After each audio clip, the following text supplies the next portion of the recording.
Shalom. Hier, on a parlé d'une histoire de Chafetz Chaim, donc ce Rav fait tellement attention sur. Il a écrit le livre Chafetz Chaim, qui est toutes les lois du Lashon Hara, et lui faisait évidemment très attention de ne pas parler Lashon Hara, ni entendre Lashon Hara de toute sa vie. On raconte qu'un jour, un Radin, donc à Sa Yeshiva, un Radin, c'était Purim, et il y a un Bachour, un jeune homme qui s'est saoulé, comme la mitzvah de Purim. Et alors Chafetz Chaim lui a dit, Kvod Harav, je veux que vous me promettez que je serai avec vous au paradis. Bon, il est saoul. Je sais pas que tout celui qui tend la main pour Purim, on lui donne. Alors il vient, sans hésitation, il demande au Rav d'être avec lui au paradis. Le Chafetz lui répond, qui t'a dit que je serai au paradis? Kvod Harav, je sais où vous serez au paradis, je veux être avec vous au paradis. Ouais, mais qui t'a dit que je serai au paradis? Moi, ce que je sais, c'est si je vais être au paradis ou pas. Je ne sais pas. Kvod Harav, je vous demande, je ne vous lâcherai pas, c'est pour aujourd'hui, je vous me promettez que je serai avec vous au paradis. Comme ça pendant 2 heures. Et le Rav lui répond, mais qui a dit que je serai au paradis? Comment je peux te promettre une chose que je ne sais pas si j'ai... À la fin, il veut attendre de la faire mincha. Et toute la yeshiva attend que le Rav arrive.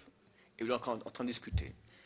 Et on s'en sort pas. Alors les personnes ont dit, oh, alors promettez-lui, c'est bon. Mais je ne peux pas lui promettre une chose que je peux pas, je ne sais pas si je serai au paradis. Comment je peux lui promettre une chose pareille? À la fin, il a dit, ok, j'ai une idée, écoute.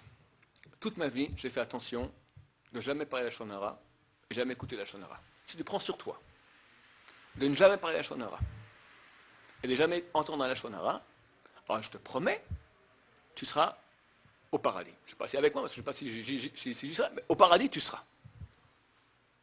Le type aussi sous qu'il était, il a dit, ah, mais je ne sais pas si je peux prendre sur moi une chose pareille. Quand Chafetz Chaim il a entendu ça, il a dit, faites-le partir. Je lui propose maintenant, cet homme-là se trouve maintenant au seuil du bonheur. Il suffit de faire un pas.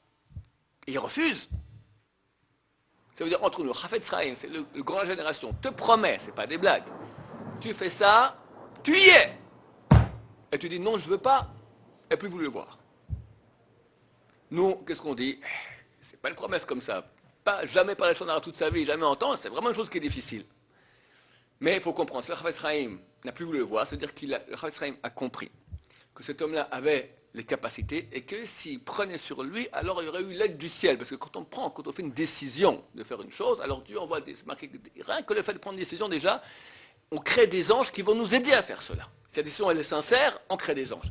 Chafetz Chaim a été convaincu que s'il disait oui, il serait arrivé. Cette personne est devenue un des grands de la génération. C'est pas n'importe qui ce Bachour, il est devenu un des grands rabbins de la génération. Mais Chafetz Chaim, il n'est pas devenu. Baruch Adonai, l'homme, amen. Bonne journée.